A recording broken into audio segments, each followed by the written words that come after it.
السلام علیکم ورحمۃ اللہ وبرکاتہ۔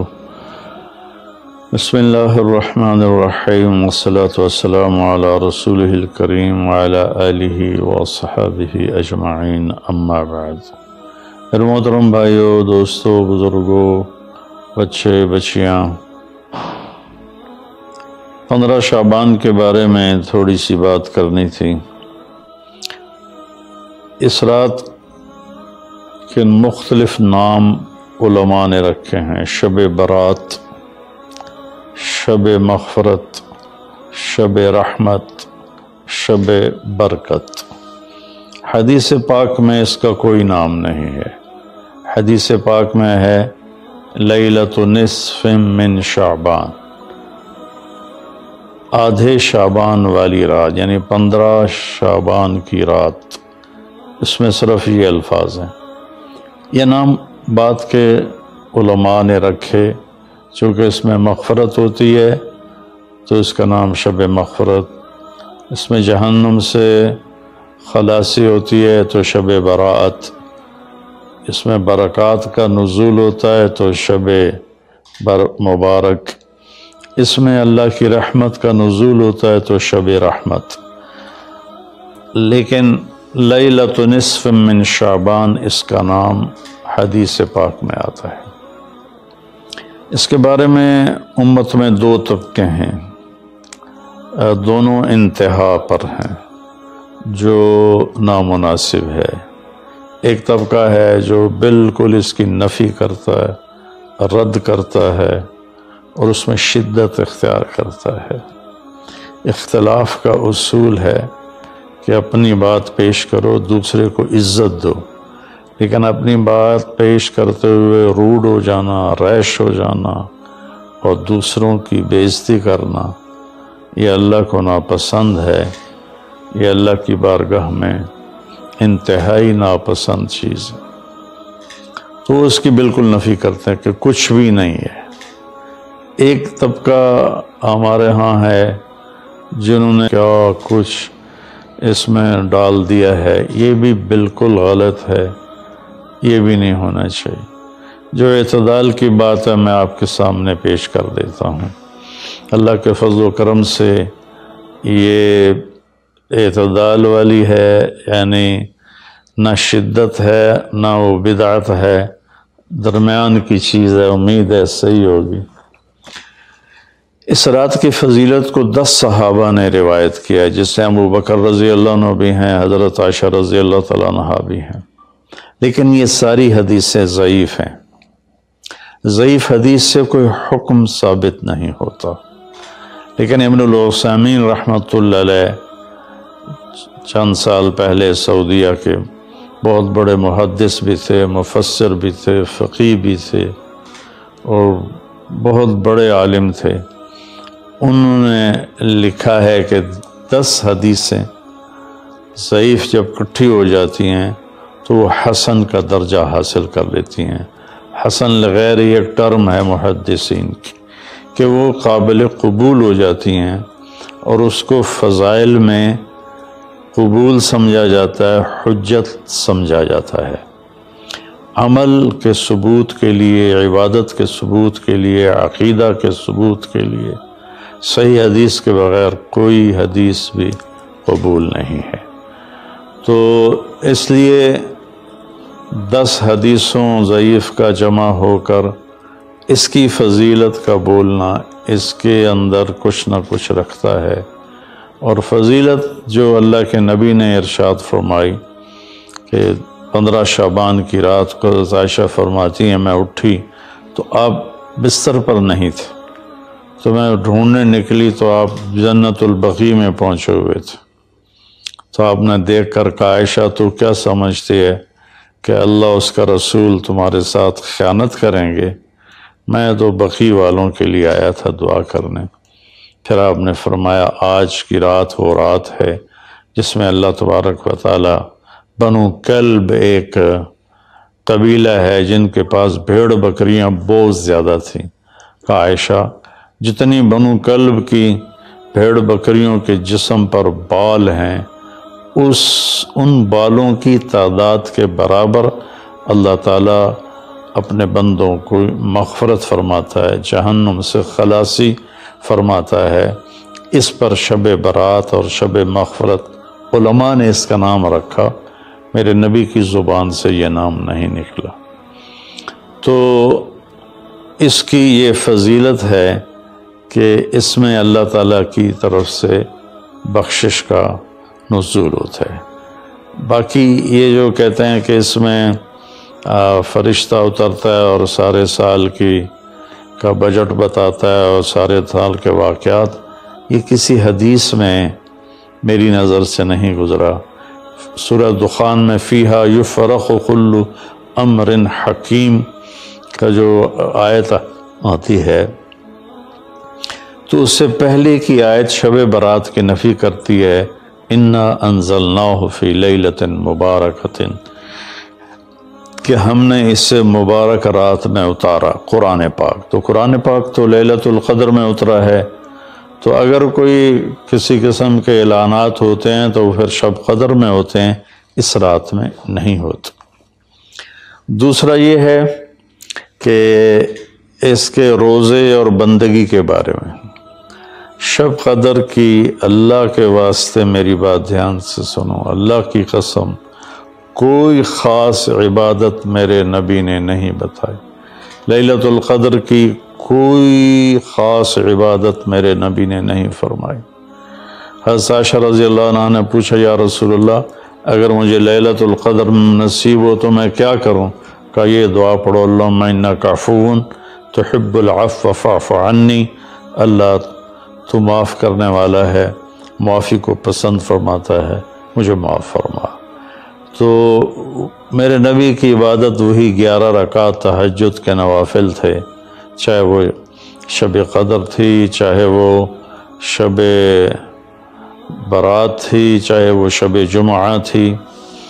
تو اب اس کے نام پر لوگوں نے کیا کیا خرافہ، چونکہ ہم قرآن اور حدیث سے نہیں جڑے، کتابیں لکھی ہوئی ہیں، کس نے لکھی، اس کی سند کیا ہے، اس کی تمیز ہی کوئی نہیں ہے، تو وہ پھر بہت ہی زیادہ 4 رکعت پڑھو، پہلی رکعت میں یہ پڑھو، دوسری میں یہ پڑھو، تیسری میں یہ، چوتھی میں یہ سب بدعات ہیں، ان کا کوئی تعلق نہیں میرے نبی کے کسی بھی فرمان سے۔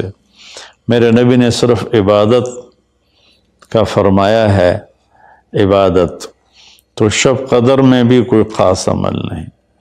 اور دوسری بات یہ کہ اگر آپ نے عبادت کرنی ہے تو مسجد نہیں گھر، مسجد نہیں گھر، مسجد نہیں گھر۔ میرے نبی نفلی بندگی گھر میں ادا فرماتے تھے۔ اب شب برات میں صلاۃ تسبیح کی جماعت ہو رہی ہوتی ہے، یہ کتنی بڑی نادانی کی بات ہے۔ نفلوں کی تو جماعت ہی نہیں ہوتی، تو یہ صلاۃ تسبیح کی جماعت کروا رہے ہوتے ہیں۔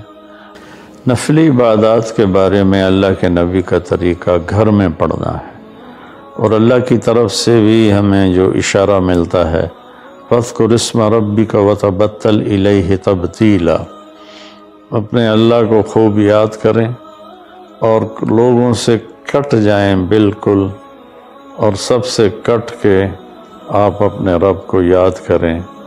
وَمِنَ اللَّيْلِ فَتَهَجَّدْ بِهِ نَافِلَةً لَكَ عَسَىٰ أَن يَبْعَثَكَ رَبُّكَ مَقَامًا مَحْمُودًا فَإِذَا فَرَغْتَ فَانصَبْ وَإِلَىٰ رَبِّكَ فَارْغَب۔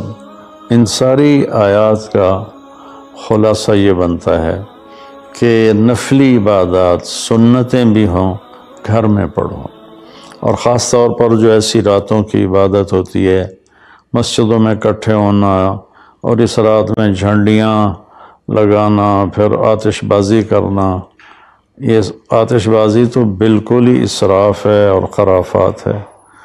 تو میری گزارش ہے کہ میرے نبی کی جو سنت ہے، آپ نفلی بندگی عبادات اپنے گھر میں فرمایا کرتے تھے۔ اس رات میں اگر آپ عبادت کرنا چاہتے ہیں، مسجد کی بجائے گھر کو مسجد بنائیں۔ وَجْعَلُوا بُيُوتَكُمْ قِبْلَةً وَأَقِيمُوا الصَّلَاةَ، اللہ نے بنی اسرائیل سے فرمایا اپنے گھروں کو مسجد بنا لو اور نمازیں قائم کرو، تو ہم بھی اپنے گھروں کو خالی نہ چھوڑیں، اس میں ساری فیملی اکٹھی ہو کے نوافل کا اہتمام کرے۔ مسجد فرائض کے لیے ہے اور نوافل کے لیے گھر ہیں، تو امید ہے میری اس بات پہ آپ غور فرمائیں گے، ناراض نہیں ہوں گے۔ تو میرے بھائی بہنوں، اس رات میں کوئی بندگی عبادت مخصوص نہیں۔ ہاں، آپ تہجد کے نوافل پڑھیں، ساری رات پڑھیں، آپ قرآن کی تلاوت کریں، ساری رات کریں، آپ اللہ کا ذکر فرمائیں، ساری رات فرمائیں، آپ دعا مانگیں چاہے ساری رات مانگیں۔ یہ مخصوص اعمال یہ ہیں: نماز، تلاوت، ذکر اور دعا، اور آنسوؤں کے ساتھ۔ اپنی کھیتی کو پانی نہ لگے تو سوکھ جاتی ہے، ایسے ہی دل میں بھی ایک کھیتی آباد ہے ایمان کی، اسے آنسوؤں کے چند قطرے ہی سمندر کی طرح سیراب کر دیتے ہیں۔ تو آنسوؤں کے ساتھ نہ ہو تو کم از کم رونے والی کیفیت ہو۔ تو یہ تو اتنا سا شب برات ہے۔ روزے کے بارے میں جو ابن ماجہ کی روایت ہے، قوموا لیلہا وصوموا شہرہا، یہ روایت بہت شدید ضعیف ہے، اور علامہ البانی رحمۃ اللہ علیہ نے اس کو موضوع قرار دیا ہے۔ تو اس میں روزہ اس نیت سے رکھنا کہ میرے نبی کی سنت ہے، یہ غلط ہے، اس طرح یہ بدعت بن جائے گا۔ کوئی ویسے نفلی روزہ اس رات میں رکھنا چاہتا ہے مستحب سمجھ کے، نفل سمجھ کے، وہ میرے خیال میں اس میں کوئی قباحت نہیں ہے، لیکن سنت سمجھ کے اگر وہ رکھنا چاہتا ہے تو یہ بات صحیح نہیں ہے، چونکہ روزے والی روایت بالکل قابل اعتبار، قابل حجت نہیں ہے۔ اس میں تمام محدثین کا اتفاق ہے کہ یہ روایت شدید ضعیف ہے، اور شدید ضعیف سے استدلال نہیں ہوتا، اس کو حجت نہیں بنایا جاتا۔ کمزور اس کا ضعف اتنا شدید نہ ہو اور کئی حدیثیں جمع ہو جائیں تو پھر اس میں ایک طاقت آ جاتی ہے۔ تو اپنے آپ کو جوڑو اللہ کے قرآن کے ساتھ، اللہ کے نبی کی حدیث کے ساتھ۔ صحیح حدیث آپ کا ماخذ ہوگا تو آپ کو آسانی ہوگی کرنے میں۔ تو اصل میں عبادات میں اعتدال ہے۔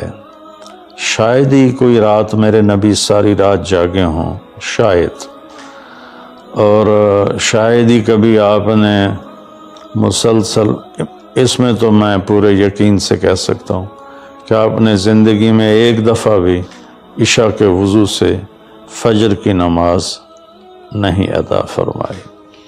بعد میں ایک رہبانیت کا ٹچ آیا کہ بندگی میں بہت زیادہ زیادتی اور اپنے نفس کشی میں راہبوں جیسی تھوڑی تھوڑی جھلک۔ ایک اللہ والے تھے تو وہ اپنے سر کے بالوں کو رسہ باندھ لیتے تھے اور نفل پڑھتے تھے، تو جب ان کو نیند آتی تھی اور سر جھٹکا لیتا تھا تو اوپر سے رسہ تھا، ان کو زور سے جھٹکا لگتا، درد ہوتا، آنکھ کھل جاتی اور پھر وہ نفل شروع فرما دیتے۔ یہ میرے نبی کا طریقہ بھی نہیں، میرے نبی کو پسند بھی نہیں۔ ایک بزرگ تھے، آنکھوں میں نمک کی سلائی ڈال لیتے تھے کہ میری آنکھوں میں مرچیں لگیں گی میں نماز پڑھوں۔ پھر کئیوں کے واقعات ہیں، عشاء کے وضو سے فجر کی نماز پڑھی، عشاء کے وضو سے فجر کی نماز پڑھی۔ یہ ان کی ذات کے لیے اچھے عمل ہیں، لیکن یہ دین اسلام کی دعوت نہیں ہے، نہ ہی یہ دعوت ہم غیروں کو پیش کر سکتے ہیں۔ یہ تو ان کو بھگانے والی بات۔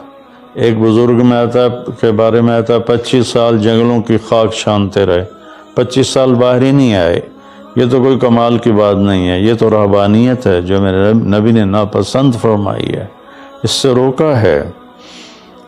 اعتدال ہے، کذالک جعلناکم امۃ وسطا، ہم نے تمہیں اعتدال والی امت بنایا ہے، نہ دنیا کی طرف ایسا جھکاؤ ہے کہ یہود کی طرح، نہ رہبانیت کا ایسا جھکاؤ ہے عیسائیوں کی طرح، تم درمیان میں ہو۔ میرے نبی پاک صلی اللہ علیہ وسلم کی زندگی پڑھو اللہ کے واسطے، اللہ کے واسطے۔ ہم اولیاء کرام کی کتابیں پڑھتے ہیں، وہ اکثر اس میں جھوٹے قصے ہیں، کیونکہ سند تو ہے کوئی نہیں۔ سند کے بغیر، سند کیا ہے؟ میں آپ سے بات کرتا ہوں تو آپ کہتے ہیں جی آپ نے کہاں سے سنا؟ میں کہتا ہوں وہ لالو ماچھی سے سنا ہے، تو کہ لو جی ودی کے ڈکار لے ہو تو کوئی بندہ ہے، یہ اس کو سند کہتے ہیں۔ بھئی آپ نے یہ کہاں سے بات سنی؟ میں کہوں میں نے مفتی تقی عثمانی صاحب سے سنی، تو کہ ہاں یہ ٹھیک ہے، اس کو سند کہتے ہیں کہ جو بات پہنچی ہے مجھ تک، کون پہنچانے والا ہے؟ اگر وہ صحیح مضبوط آدمی ہے وہ بات مضبوط ہو جائے گی، اگر وہ کمزور آدمی ہے بات کمزور ہو جائے گی۔ تو ہمارے ہاں جو بر صغیر میں کتابیں چھپتی ہیں اولیاء کرام کی زندگی کے بارے میں، وہ جھوٹے قصوں سے بھری پڑی، ان کی کوئی سند نہیں ہے۔ اللہ کے واسطے نبی کی زندگی پڑھو، آپ کو پتہ چلے گا زندگی ہے کیا۔ قرآن پڑھو، آپ کو پتہ چلے گا اللہ چاہتا کیا ہے۔ اللہ تعالیٰ اس رات کی رحمتیں برکتیں ہمیں نصیب فرمائے۔ اصل میں اللہ نے بخشش کے بہانے رکھے ہیں، کوئی شرابی ہے، کوئی زانی ہے، کوئی قاتل ہے، کوئی ماں باپ کا نافرمان ہے، کوئی مشرک ہے، کوئی متکبر ہے، کوئی سود خور ہے، کوئی رشوت خور ہے۔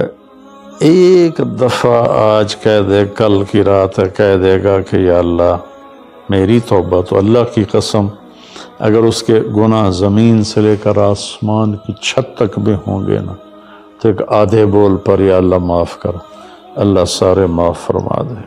سبحان اللہ۔ آگے جملہ بڑا خوبصورت ہے، وَلَا بَالِ، اس میں تکبر ہے، وَلَا بَالِ، ہمیں کسی چیز کی کوئی پرواہ نہیں، تو کسی نافرمان کو حقیر نہ جانو، اور کبھی اپنی نیکی پہ تکبر نہ کرو۔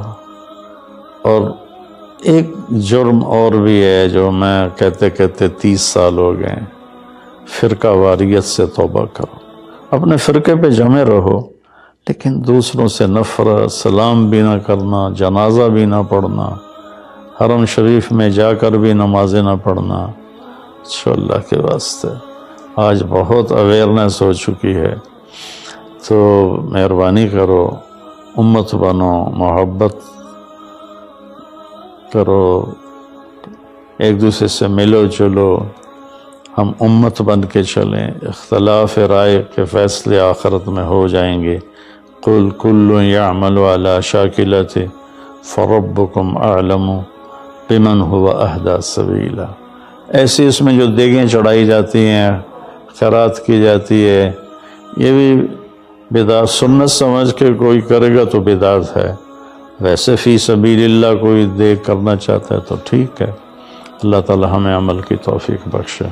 السلام علیکم۔